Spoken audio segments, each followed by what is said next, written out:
como eu li, mas eu li nesse mês de agosto e no vídeo de hoje eu vou compartilhar com vocês quais leituras foram essas.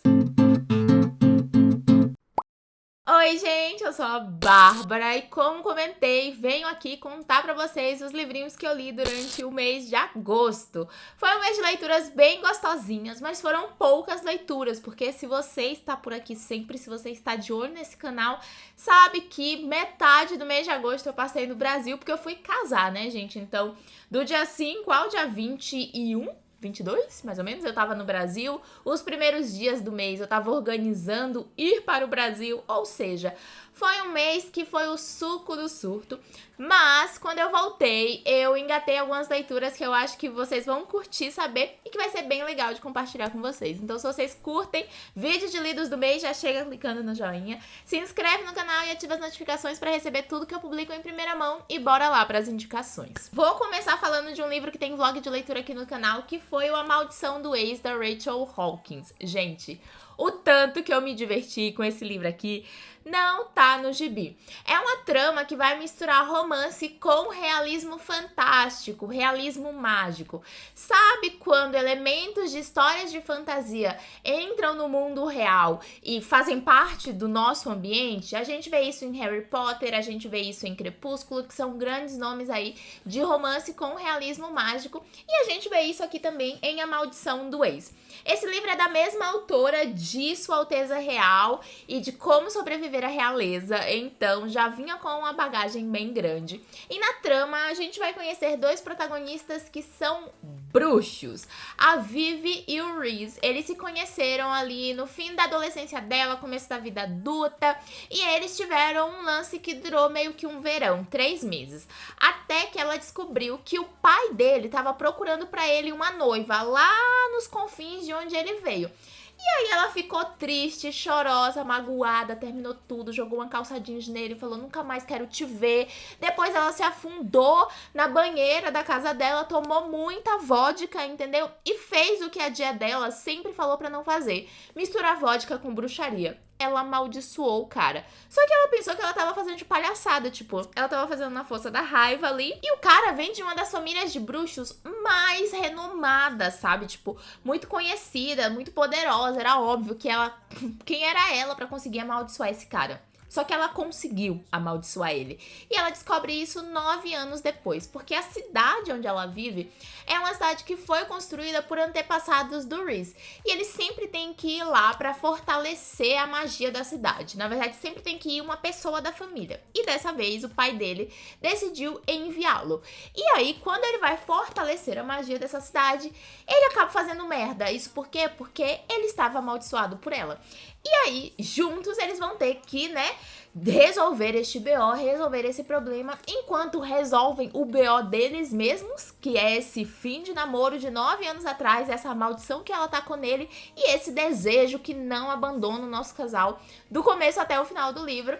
E, obviamente, a gente vai acompanhando tudo junto com eles. Eu gostei muito de como a Rachel, ela conseguiu escrever um livro que mistura bastante essa parte fantástica, o romance, mas que também fala sobre crescimento pessoal, sobre escolhas, sobre, né, você ter crescido numa família que tem expectativas com relação a você, mas você não necessariamente quer cumprir essas expectativas. Então, é um livro que aborda muito sobre o crescer, sobre o ser adulto, sobre as nossas escolhas, e que traz um romance divertido, quentinho, e que enche o coração da gente, numas vibes aí, livro de outono, sabe, meio cidadezinha parecida com Gilmore Girls. Enfim, gente, une tudo que a gente gosta demais em um livro só, e eu acho que é uma indicação que vocês podem curtir bastante ler. É um romance mais 16, chega a ter uma cena quente, mas não é aquela cena super explícita, então também aí fica a dica para quem está do outro lado. A minha próxima leitura trouxe um dos meus crushes favoritos desse ano. Inclusive, me conta aqui nos comentários se você quer aquele famosinho vídeo dos crushes do coração da Bárbara. Mas eu estou falando aqui do segundo volume da série Bússola da Brittany Cherry, que é o Luzes do Leste. Gente, esse livro é uma delícia, sério. Eu me diverti muito lendo, eu amei os personagens, eu amei a estruturação da história, eu amei a forma como tudo foi contado. passado, e a forma como a Brittany, ela conseguiu abordar diversos temas, falar sobre vários assuntos, mas ainda deixar como tema principal e como foco da história o romance. Nesse livro aqui, então, a gente vai conhecer a história do Connor e da Alia. Eles se conhecem numa noite de Halloween, quando eles estão no meio de uma treta, assim, tipo, o Connor perde uma briga, humilhado na frente da gata, tá lá vestido de Capitão América, e aí ela se aproxima dele meio que pra dar uma risadinha e consolar, né, e eles criam um laço de amizade muito genuíno. Em poucos minutos começam a conversar, entram no bar, ficam bebendo, conversando, enfim, falando sobre a vida, e eles acabam meio que apostando um com o outro sobre como eles conseguem levar o outro pra conhecer lugares incríveis de Nova York, lugares que são favoritos pra eles por aquela noite, e depois eles não vão mais ter contato, tipo, vai ser só essa noite aqui. Uma, porque o Connor tá construindo sua empresa e ele sabe que ele não vai conseguir dar atenção pro relacionamento nesse momento, e dois, porque a Alia, Alia, na verdade, é muito difícil falar o nome dessa menina. Ela acabou de sair de um relacionamento, ela tá com o coração machucado, o coração quebrado, enfim, não tá na hora de entrar no relacionamento.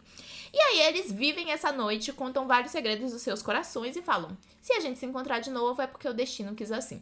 E aí 2 anos depois o destino quis que eles se reencontrassem, só que é na festa de contratação do noivo dela pra empresa do Connor, ou seja, não podia ser um momento pior. E aí a gente vai, né, tentar entender o rolê desse noivado, o que tá acontecendo, quais são as escolhas, enfim, entrar na vida desse casal. E, gente, é muito gostoso de ler. É um livro que ele vai trazer muitas questões interessantes. A gente tem essa protagonista que viveu em orfanatos, né, passou de família em família, que tem uma necessidade latente de ser amada, de construir uma família, a coisa que ela mais preza na vida. E aí a gente tem esse protagonista que é o Connor. Ele aparece no primeiro volume dessa série, que é o Tempestades do Sul. E ele viu a mãe dele enfrentar o câncer 2 vezes. Por 2 vezes ele pensou que fosse perder a única pessoa que ele tinha na vida, porque o pai abandonou a família muito cedo. E aí ele sempre teve um sonho de enriquecer. A gente percebe essa veia empreendedora dele desde Tempestades do Sul, com o intuito de criar casas de luxo para família de baixa renda, né? Então ele tem um sonho que é, no mínimo, auspicioso aí, um sonho muito latente. E aí ele tá nessa construção de empresa, enfim, do ramo imobiliário. E aí eles se aproximam, várias coisas acontecem que faz com que a aproximação seja ainda mais, né, forte. E a gente vai vendo o relacionamento deles ir evoluindo de amizade para algo mais, mesmo que o desejo sempre tenha sido presente entre eles dois ali. Eu gostei bastante do desenvolvimento dessa trama. É um slow burn, bem slow burn, porque o casal demora muito pra entrar em um relacionamento, mas ao mesmo tempo é muito gostoso a gente acompanhar essa fase deles se conhecerem, deles se entenderem, de como, né, as coisas acontecem entre eles, assim. E a gente já tem aqui também uma puxada muito grande para o 3º volume do livro, que é Ondas do Oeste, e eu tô bem curiosa, porque, como de costume, a Brittany trouxe personagens secundários que são fantásticos. Daí, depois disso, eu fui pro meu Kindle. Eu comecei concluindo a leitura de Antes que o Café Esfrie. Não vou tentar falar o nome do autor, mas foi um livro muito gostoso que eu comecei a ler em julho. E é uma trama que vai trazer pra gente 4 contos. O livro, ele basicamente gira em torno de um café, que é o Folicolar. E nesse café, ele tem toda uma aura mágica, sabe? É um café que fica escondido, meio que subterrâneo, que tá sempre fresco, não importa se esteja quente ou se esteja frio lá fora, que tem poucas pessoas trabalhando, que tem poucas pessoas visitando também, mas que tem um ponto muito importante, que é a possibilidade de viajar no tempo. Existe uma cadeira nesse café, que é essa cadeira mágica, que faz com que as pessoas sejam transportadas no tempo. Mas existem 1 milhão de regras, o que faz com que, assim, talvez ser transportado no tempo não seja uma coisa que a pessoa realmente quer se dar ao trabalho de fazer. Especialmente porque essa viagem no tempo, ela não vai modificar o presente. Ou seja, se você tá indo tentando resolver uma merda pra mudar a merda que tu tá vivendo hoje, não vai acontecer, porque nada do que você fizer no passado vai modificar o presente. E aí, a gente vai acompanhar a história de 4 pessoas que vão acabar fazendo essa viagem no tempo. E a gente vai fazer uma analogia acerca dessas viagens, do porquê que essas viagens existiram, do que essas pessoas foram fazer durante essa viagem no tempo. E ele é um livro que não se aprofunda muito nos personagens, ou que não se aprofunda muito nos no extra, sabe? Ele de fato é um livro pra te fazer refletir, pra te fazer pensar, pra te fazer perceber as coisas. Porque quando você fala, nossa, eu quero fazer uma viagem no tempo, mas eu não vou mudar o que eu tô vivendo aqui hoje, é meio esquisito, porque tudo que as pessoas querem normalmente é mudar o presente. Então é um livro que realmente embala a gente na força do presente, né? A gente aproveitar o que a gente tá vivendo hoje, porque é o único tempo que a gente não vai voltar, né? Que a gente não vai conseguir reviver. E eu gostei demais. Daí depois eu li o nosso livro do mês, do Clube Lovers. Se você por aí não acompanha, eu tenho um Clube do Livro aqui no YouTube. É só clicar em Seja Membro. A partir do nível fanfiqueiro você consegue ler junto com a gente. E nesse Clube do Livro a gente lê especialmente livros de romance. E nesse mês a gente leu a gente leu Uma História de Amor Agridoce, da Loan Lee. E, gente, foi um livro muito gostoso de ler. O começo dele foi bem lento, assim. Sabe aquele livro que você pega ele, a narrativa da autora é super fluida, você lê um monte, mas você para e depois você não sente tanta vontade de voltar? A gente conversou já sobre esse livro e uma coisa que falaram que eu achei que foi muito interessante com relação a isso é que eu acho que é um livro que ele te traz muitas informações no começo, então isso acaba prendendo a gente um pouco no sentido de, nossa, é uma chuva de informação tão grande que eu não sei se eu quero recebê-la agora. Mas, basicamente, a história gira em torno de dois adolescentes, que são a Lin e o Bão, eu não sei exatamente como pronunciar o nome dele, mas eles são de famílias vietnamitas imigrantes nos Estados Unidos, e as famílias deles se odeiam. Eles têm restaurantes que ficam um de frente pro outro, e eles estão competindo o tempo inteiro, sabe? As famílias estão ali o tempo inteiro, olhando o que o outro tá fazendo, fuxicando, olhando a grama do vizinho, tentando imitar, tá o tempo inteiro competindo. E aí eles dois não sabem muito bem, mas também nunca tiveram muito contato, até que um dia o Bão, ele acaba indo ajudar a Lin em determinada situação, e aí eles se aproximam, viram amigos, só que eles vivem um caso meio Romeu e Julieta, sabe? Eles estão se gostando, eles gostariam de engatar em um relacionamento, mas tem todas essas questões familiares envolvidas. E daí a gente vai tentar entender essas relações familiares, tentar entender por que eles se odeiam tanto, o que aconteceu, ao mesmo tempo em que a gente vai acompanhando esse casal deixar, né, a vida adolescente pra entrar na vida adulta, é a fase de escolhas, faculdade, carreira, sair da casa dos pais, enfim, obedecer a carreira que o pai quer que você siga ou escolher sua própria carreira.